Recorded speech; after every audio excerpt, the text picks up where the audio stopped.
Okay, so good evening. Again, my name is Giuliano Basile. This is a professional conversation focus group. It's a unique opportunity to hear from professionals, business owners, entrepreneurs, and business-oriented people alike on a streamlined, focused digital platform. Clearly, the current world pandemic has caused some strains and stresses amongst the small business community and professionals. This is a chance to communicate freely with entrepreneurs from across the country. We just ask that each professional's time is valuable, so we're going to advocate for efficiencies. We have a special guest this evening. His name is Jonathan Walker. He is a certified public accountant, senior associate at a BD and Associates accounting firm. He has worked on major tax and auditing development projects, and as well as small clients and large clients with hundreds of millions of dollars worth of assets. Jonathan graduated from the University of Nevada, Las Vegas with both his master's and bachelor's degree in accounting. He earned a 4.0 and 3.8 GPA respectively. The next 10 minutes is broken up into a couple of segments. This is a chance to hear from selected business and owners and entrepreneurs alike and professionals from around the country. Each entrepreneur will be provided between 1 to 2 minutes to give a brief introduction about themselves and the company goals and or ideas they may have. First up, I want to introduce a gentleman that I highly value. He's actually my brother. His name is Marco Basile. He has proven himself over the past decade. He has been a successful entrepreneur, from literally pushing around a lawnmower to now becoming an incorporated business. Marco has acquired multiple businesses under his name. He owns and operates Dreamscape Designs Landscaping, as well as Rent-A-Tent. Without further ado, Marco Basile.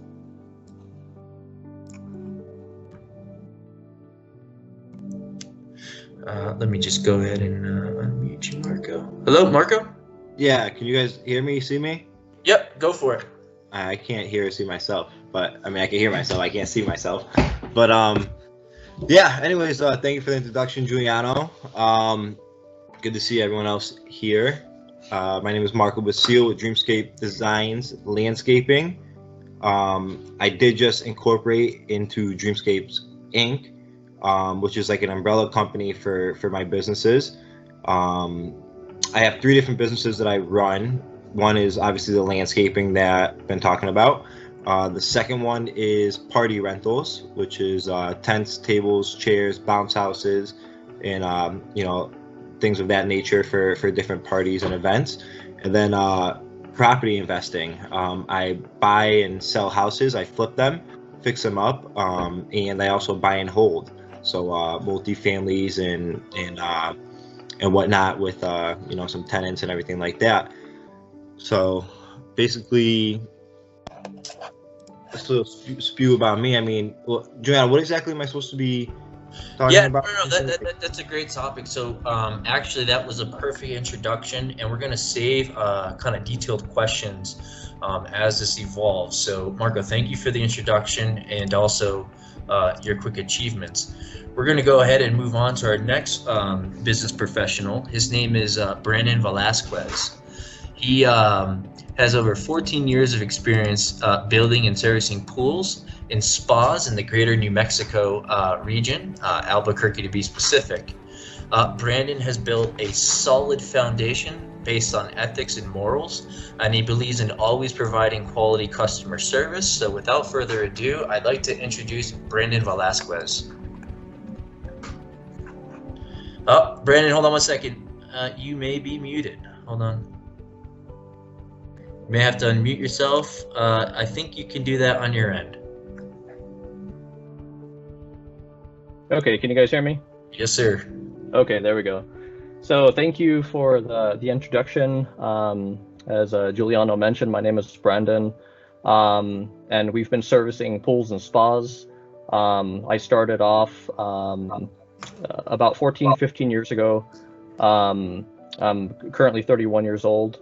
And so I had, I started kind of everything in high school, and it's been a wild ride. And I've had about 5 companies since I kind of started even my pool company. I've had a couple of gas stations that I've owned, a couple of insurance companies that I've had over time, and we're also working on opening up a school right now. We have a team working on specifically for entrepreneurial and business-minded children, and it's actually going to be an elementary school.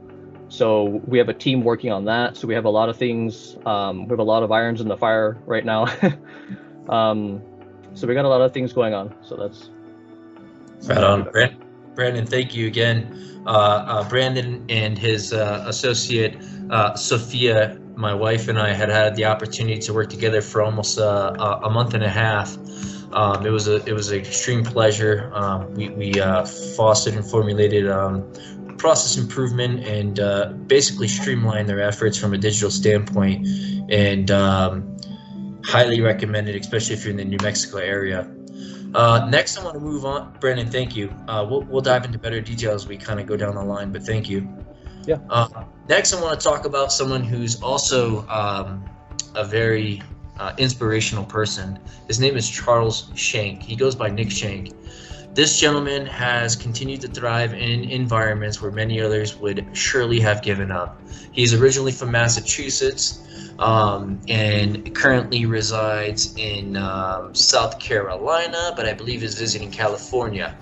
Nick has originally set his sights on California after completing his professional studies. He then developed his global car wash industrial broker business, where he formulated the curriculum to acquire, transport, and engineer his multi-million-dollar projects. Nick Shank is truly an inspiration, and without further ado, please, Nick Shank. Thank you, Giuliano. Thank you. You hear me? Yes, sir. Cool. So as I appreciate the introduction, Giuliano. As he stated, I am now working out of Los Angeles. Our company actually manufactures and designs car wash projects, but it's not just car wash, it's train wash, bus wash, basically any car wash you go to, we would help design. Also with automotive, like the auto industry as well. So I thank you, Giuliano. So what I've kind of been working on here is basically, if you have, we work with the auto industry, but we also, if you are looking to invest, what we would do is basically go from A to Z, where it becomes the, from the, basically, when you're starting off. So sorry, Joe. Yeah, if I may. So one of the things Nick has worked on, he's been very powerful at, is connecting people. So one of his side hobbies was formulating a Facebook group, and it started out as a small joke, but it's turned into a very populated conversation page. Nick has the ability to pull people in from across the country at this point. Highly, and thank you for saying that, because we are now working. When I started with this company, I focused on what we call the California car wash industries. So we focus really on basically Southern California. We are now in over 8 countries. We basically brought from $300,000 was our net establishment from when we started. We are now up to over $3 million in sales nationwide. And I'll be making a trip to Peru next month, in a few months, and we have basically really taken this abroad. So that's kind of it may sound simple, but it's something that we really are. Our company prides itself on, is the way we've really grown globally. So it's something that we're excited about. Thank you, Nick. We'll dive into better details here shortly, but thank you. All right, so next we're going to focus on 5 discussion topics. Anyone feel free to chime in. I'll go ahead and go through this pattern, but we're going to talk in the order of goal setting. Then we're going to go ahead and communicate how the COVID restrictions have kind of limited our goals and how we need to restructure based on the current pandemic. Next, we'll talk about digital design. And then I'll hand it off to Jonathan Walker, and he'll communicate about the paycheck protection plan or program, which is the PPP loan. He'll then talk about general tax preparation measures and techniques. So to kick this thing off, this is one technique of many hundreds, if not thousands of techniques out there, right? One thing that I do diligently is use a SMART goal setting, all right? And in the SMART goal setting, you have to be specific, it has to be measurable, it has to be obtainable, it has to be realistic, and it has to be time-bound. And then you take all of those things that you just wrote down and you put them into one sentence, right? And then you have to actually visually and verbally talk to yourself about these goals to make them become a reality, right? It's just like every other successful person. So this is an opportunity to kind of open the floor up and talk about, okay, what are some goal setting techniques that maybe someone in the audience uses? Who do we got? Brandon, you got something? Yeah. So some of the techniques that I've used over time are most likely like visualizing where you want to go, starting kind of from ground zero and then moving forward with, taking steps as far as where you would like to go. And then you can always, it's just like kind of like what we're doing with the school right now. I had a vision for kind of where, how I could help, how I could give back to the community. And this was one thing that has just been coming up, just in my life and in general. And I've been surrounded by really good people as far as, I guess in general, being an entrepreneur is surrounding yourself with people that are capable, and there's a big difference between being capable and being a business owner, or being an entrepreneur versus a business owner. Entrepreneurs basically gather the team and the people around them, and they enable people to be able to make good decisions to move your goals forward. And as far as being a business owner, you're more of making the decisions yourself. And so trying to be more entrepreneurial minded, I try to get people around me that are capable, like Giuliano. He did an amazing job for us on our website, and it's helped us progress our goals, progress our business, and we've already had people using it, and so it's been amazing to be able to have that and say that. So those are just a few of the kind of things that I look at for as far as progressing things. Thank you, Brandon. Yeah, I think that's very important. You had mentioned something. Let me make sure. Entrepreneurship versus business ownership.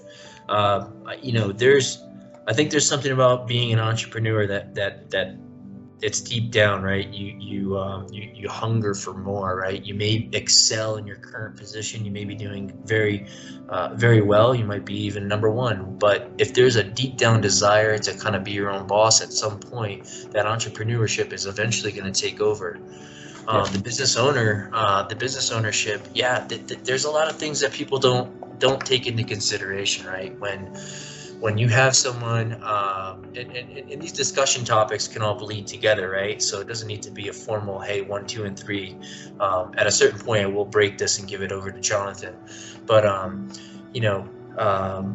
lot of people think when you own a business, it's easy to just go and give a deal to someone or do something, and it's like, hey, there's overhead costs, right? There's opportunity costs. There's equipment costs. It's not an upfront cost, but it's an overtime expense that needs to be equated into our time here, right? So when you're setting your goals, it could be a personal goal for the people that you work with, right? So how do I structure my mentality in my business, right? When I'm communicating with my employees, how do I present myself in front of them that allows them to be prosperous in their abilities, right? So these are things that we need to talk about, or at least be thinking about.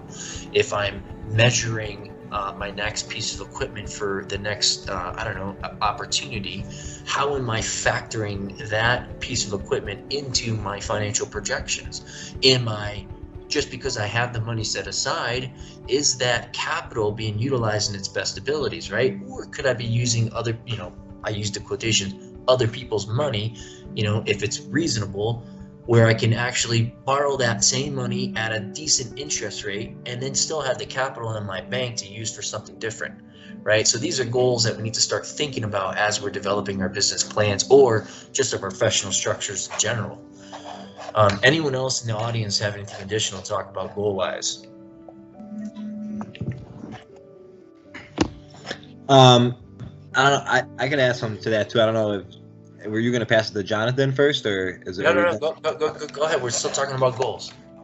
Yeah. So I mean, something with me with goal setting, what I do is, say you're planning out for the year, what you want to accomplish that year, month, week, whatever it may be. Kind of do like a word vomit, right? Throw all your goals down on a piece of paper, right? And then kind of categorize them by what needs to be done first. Like what resources do I need to achieve these goals? What type of money, what type of time, energy, what other people do I need to bring in to help achieve these goals, right? And kind of like categorize it by that, and then you could put like a tentative date next to it, right? Something big with goal setting too that I find is that date that you put next to that goal, that's not the be all, do all, be all. Like if you don't hit that date, it's not the end of the world, right? That date is something to just kind of help hold you accountable. So don't beat yourself up if you don't accomplish that goal in that time frame that you had set for it, right? Because life happens and it's got a funny way of working itself out. So if something happens, again, just don't beat yourself up over not achieving your goal on that set day. You know what I mean? As long as you're progressing, right, then you're on the right path, right? So just again, kind of like prioritize what it is that you're trying to get done, right? And then put a priority number to that, you know what I mean, along with the list of all the resources and people and funds and all the other energy and stuff that you need to go behind to make that goal come to fruition. Something that helps me. Marco, thank you. I just want to just very quickly make sure that we understand as a community that the COVID restrictions is real, right?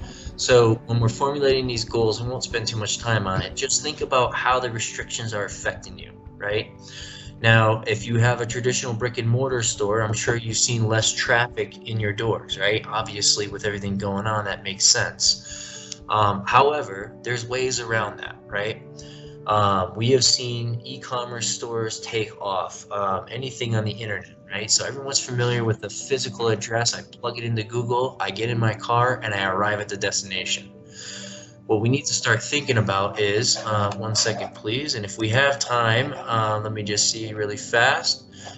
If we have time at the end, I'd like to introduce Kyle Sullivan. Kyle Sullivan, welcome. I'll get to you here in a second. When we talk about the physical address, we also now have to start thinking about our digital address, right? Our domain, so people can find us on an internet capability, right? Because everything's digital now. How information moves on the internet is tremendous, right? So having the ability not just to formulate a web address that's only visible on a web computer, but it needs to be visible on your cell phones. It needs to be visible on tablets. It needs to be visible on Air Max, whatever the case may be. It needs to be visible in a manner that people nowadays have the ability to access your information, right? So when we talk about a digital presence, how do we access our large audience, right? Some people think, oh, I got Facebook, I'll just throw that out there because it's a common marketing technique. So everyone's like, oh, I'll just target Facebook, the whole United States. That's outside your target range. That's literally like, there's so many people on Facebook, you need to narrow your target audience down, roughly to 10 to 15,000 people in a localized region. What is it that you're actually doing? How do we build a funnel process to bring people into, no kidding, your product or service that you're trying to produce or sell? that's the whole mechanism when it comes to digital design and digital marketing. I'm going to open up the floor. Anyone have suggestions very quickly, and then I want to give Kyle Sullivan a chance to present himself as well. So in the realm of digital marketing, you're saying now? Yes.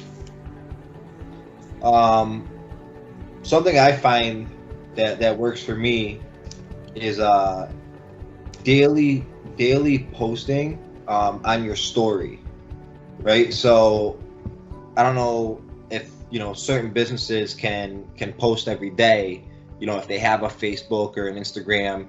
I think I can't see your name, the gentleman Brandon with the pools, that might be a good idea for you, because there's a lot of like before and afters and transition going on. Yeah. People love seeing that, right? So like with me, my line of work, the 3 different businesses that I do, there's a lot of different transition photos, right? So like whether I'm doing a landscaping or I'm demoing a house, right? Posting the picture of what it was before, then photos of the work being done, and the after. I think that personally I've heard like people, granted they're friends of mine, who have said, oh, I follow your story. I love waiting for the next picture to come out. I love waiting for that next video to see the transition. You know what I mean? And like along with doing the post and whatnot, I heard that you're supposed to do like a couple posts a day, on like your actual feed, like on your actual page and whatnot. And I don't really do all that. I mainly just post to my story, and then I'll do a before and after when the job's complete. So just some things that I do that I find that work for me. Thank you, Marco. Very quickly, I want to go ahead and reintroduce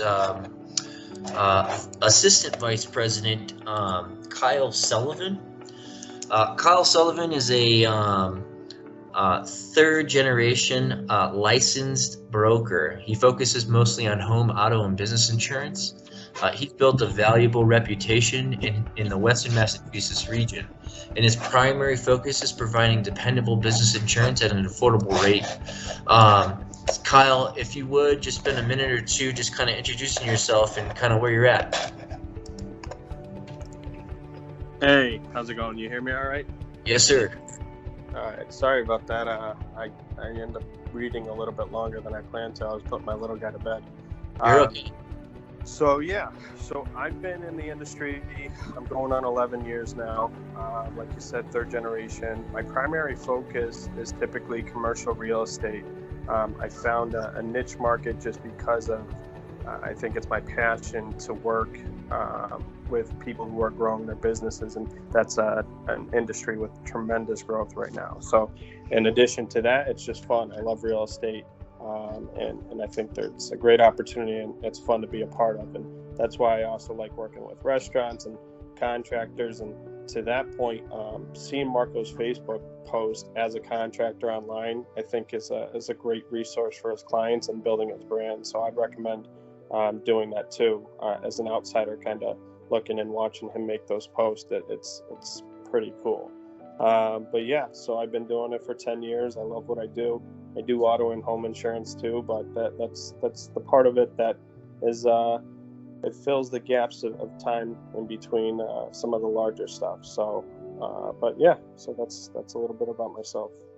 Right on, Kyle. Thank you so much. So we'll jump right back into the flow of things. I want to again introduce Jonathan Walker. He's going to go ahead and talk to us about the Paycheck Protection Program, or PPP loan. For those of you that are eligible, he's got some very knowledgeable resources, as well as general tax preparations and measures and techniques. So, Jonathan Walker, please. Can you guys hear me? Yes, sir. Yeah. Okay. So Giuliano asked me to give you guys kind of 5 minutes about, the PPP loan and where it stands now, which 5 minutes is not a lot of time for how much stuff there is in this. So if you have specific questions, I would say, either contact your specific advisor, or you can reach out to me and I'm happy to answer any, more specific questions. the PPP loan and the coronavirus aid from 2019 is kind of broken out into like 3 phases, basically. So back in March, they passed the first round of the PPP loan. So basically, it's a way for, employers, and it sounds like many of you are small business owners, to get a PPP loan and continue to have your employees on payroll, right? With the idea that it was going to be forgiven at some point. I'm sure most of you know all this. Now, there's been recent developments, right? So like let's see here, in December, they had a technical correction, and this is really important for you guys. There was a technical correction that basically said that PPP loans that were forgiven were not going to be included as income, which is what they said from the beginning, but then they came out and said that the deductions used for the PPP loan, so your payroll, were not going to be tax deductible. However, right before the end of the year, they fixed that. So you might have heard somewhere out there that you weren't going to be able to deduct your PPP loan expenses, but that's changed now, and you will be able to deduct those expenses. So that's really important. Also, kind of during the last phase, which I would call phase 5, when they, in December, they opened up a second round of the PPP. And with that second round, they also kind of reopened the first round. But to be able to qualify for the second round, you have to have taken the first round, and you have to have used all of your expenses on the first round. Okay. Now you can go back and get a first draw on a PPP loan if you have not taken one yet, but there are some guidelines. You have to be in business as of a certain date, and I believe that is, let me look here, I don't remember all these things off the top of my head. I think it's like February 20th, give or take a couple of days. I don't remember the day right off the top of my head. So with that in mind, you can get a second round of the PPP loan, even if you've already got your first round. Now, I don't know if any of you guys have had a PPP loan. Does anybody have any experience getting one at this point? No. No? Okay, so it might be worthwhile for you, because at the end of the day, guys, it's basically free money. And if you qualify, you have to have payroll, or even if you're a sole proprietor and all your income is on a Schedule C, you can get some sort of money. It might not be a lot, but it really is free money. And so, Jonathan, if I could just quickly interrupt, what we can do is anyone that's interested in learning more, if you qualify for the PPP loan, you will have Jonathan's contact information, and his information is also linked on the original website. Just in the kind of respect for time, Jonathan, if we could just kind of transition into the general tax preparation measures, if that's okay. Absolutely, yeah. So kind of in the same realm of things a little bit was the stimulus payments, though. I want to touch on that, and that is related to your 2020 taxes. If you didn't receive a stimulus payment in 2019, you can still get your 2020 stimulus check, and you're going to want to do that while you're filing your tax return, all right? Or even if you didn't get the full amount. So say, on the first round, the max you could get was $1,200. You only got $600, and in 2020 your income went way down, and now you qualify for that amount. You can claim the rest of that $600 on your 2020 tax return. And your tax preparer should know where to do that. It will be on the 1040, page 1 or 2. So there's a place for credits there. It's called the recovery rebate credit. So you want to keep that in mind. Some other things that changed. This is about the third year where the standard deduction increased substantially. So most people are not itemizing still, but this year, as part of one of the acts that they passed, they're allowing you to take a $300 above the line deduction for charitable donations, even if you don't itemize your deductions, right? So if you have less than $12,400 if you're single, and $24,800 if you're married, you have less than that in itemized deductions, you're going to end up taking the standard deduction. And even if you take that standard deduction, you can also add $300 as a deduction. Okay, so that is important to keep in mind. If you have any deductions, that would be helpful. Another thing that they just passed, and this would be important for you guys, you have business meals this year. They changed that in an attempt to, kind of help the restaurant industry. They've changed that to 100% deductibility for 2020 and I believe 2021. So again, they have to be business meals. They're not just personal meals, but business meals are 100% deductible. So that's a big help. For any of you guys who are kind of worried about like identity theft, the IRS recently in the past few weeks is now allowing every individual taxpayer to apply for an IP protection PIN. So it's a identity protection PIN basically. What you have to go online, you have to verify your identity. Then they will send you something in the mail. They'll send you a PIN number in the mail. And to be able to file your tax return, you have to have that PIN number. So if you've ever had any identity theft regarding your tax returns, which is very common, that might be something that you'd like to look at. Other than that, I think probably the best tax deduction out there right now that most people are not utilizing is HSAs. You should really make an effort to maximize your HSA contributions every year if you can afford it, and if an HSA is right for your family, because they are the high deductible plans. But really, you don't get better benefits than an HSA because one, you get a tax deduction in the current year. If you use the money that you put into the HSA on qualified medical expenses, it's not taxable when you take the money out, okay? And they just changed it so over-the-counter prescription medicine is a qualified medical expense, right? So if you go get, whatever, Tylenol over-the-counter, that is a deductible. It is an HSA expense, and you're not going to be taxed on the distribution of that cash, okay? And then at some point in the future, when your earnings grow tax-free as well. So it really is the best, I guess, product for getting your money, getting a tax deduction for your money and growing it. And, down the road, if you don't need all that money for medical expenses, you can roll it over into an IRA. So it really is, Jonathan, is that? Yeah. Sorry to interrupt. Is that for business owners as well? Or is that for? Yeah. So you have to be in a qualified medical plan. So if you have health insurance, and your health insurance is a high deductible plan, you'll qualify for an HSA. I would just talk to anyone, if you're self-employed and you have an insurance agent or whatever, I would talk to them and see what your options are. But just keep in mind that is the high deductible plan. So, if you're coming out of pocket for a lot of medical expenses, that might not be the plan for you. It's a great plan if you're younger, you're healthy, and it's kind of a way to just, you get hit by a bus and you're going to be in the hospital for the rest of your life. It'll protect you from that, but other than that, you're going to have to pay. You're going to have to pay money out.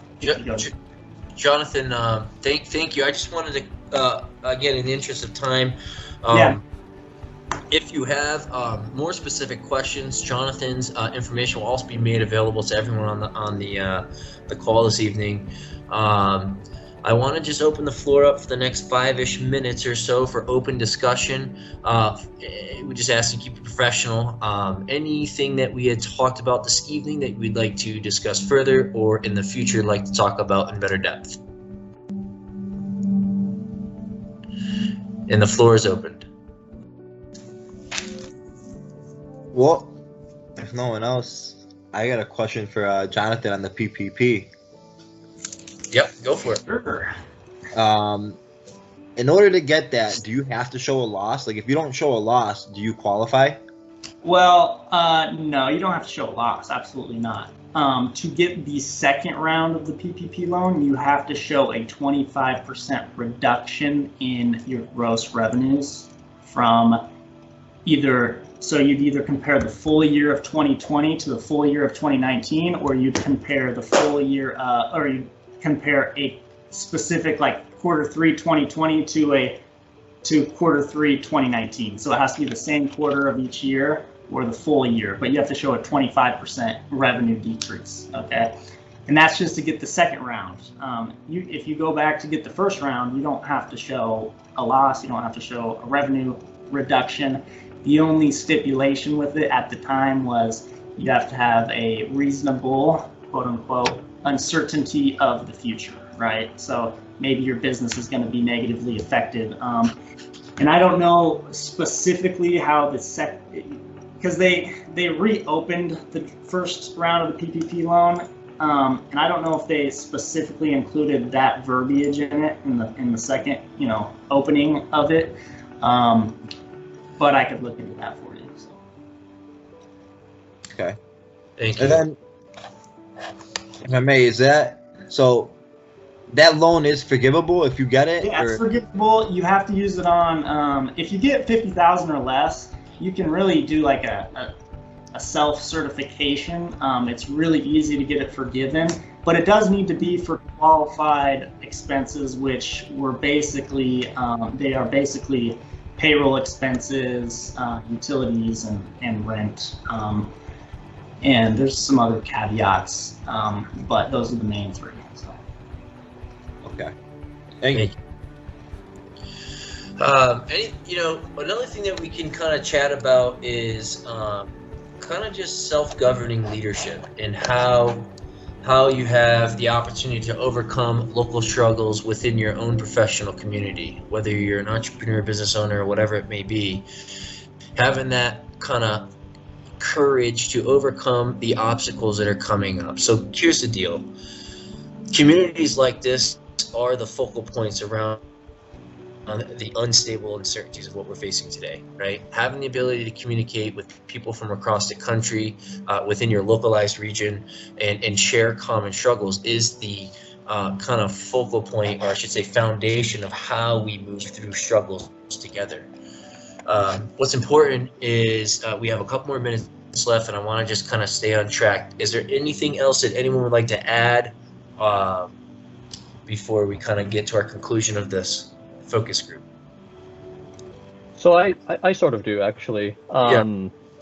So I think one thing that all of us actually have in common, regardless of what type of business, if we're business owners or if we're entrepreneurs, is we're all critical thinkers.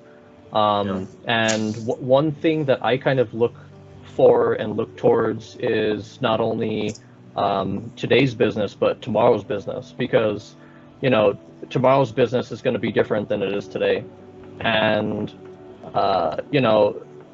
there's different ways, I think, that I guess we can all, as critical thinkers and successful business owners, be able to give back to our communities. And sort of in one of the ways I'm trying to do that is just by creating an environment for elementary age children, so that we can create more critical thinking people. Because I'm a part of a public school system, and I'm sure everyone had been at one point. And the public school system hasn't always been the best.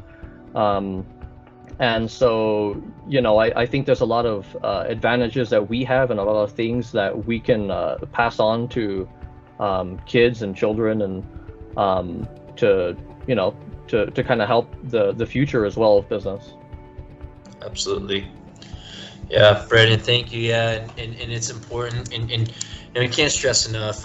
Marco, for instance, it does something similar. He's took over the East Long Meadow High School wrestling coaching position, free time, or in his own free time or limited free time to change the community's mindset. Brandon, with you kind of getting involved in trying to change the critical thinking of the young minds of this country right now, especially here in Albuquerque, it's very important. And I would suggest that we all kind of take something similar and see what we can do to give back a little bit. Here's the difference, right? We may not know it, but we're on a shared platform right now. Not a lot of people have this opportunity. right? We have a lot of things in our life right now that we should be very thankful for, and we should have the opportunity to give back. So with that said, I want to conclude this evening's focused discussion. This is truly the backbone of fostering a strong community together. Okay.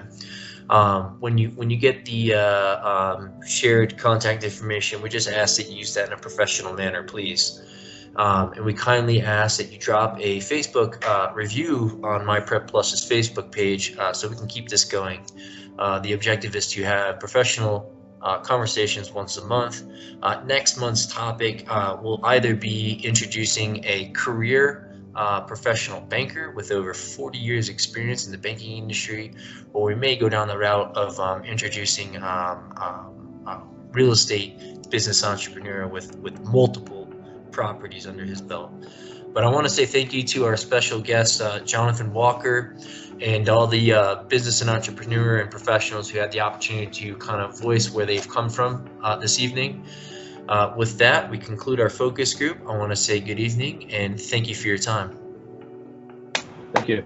Thank you, Joel. Thank you. Bye. Take care, everyone. See you next.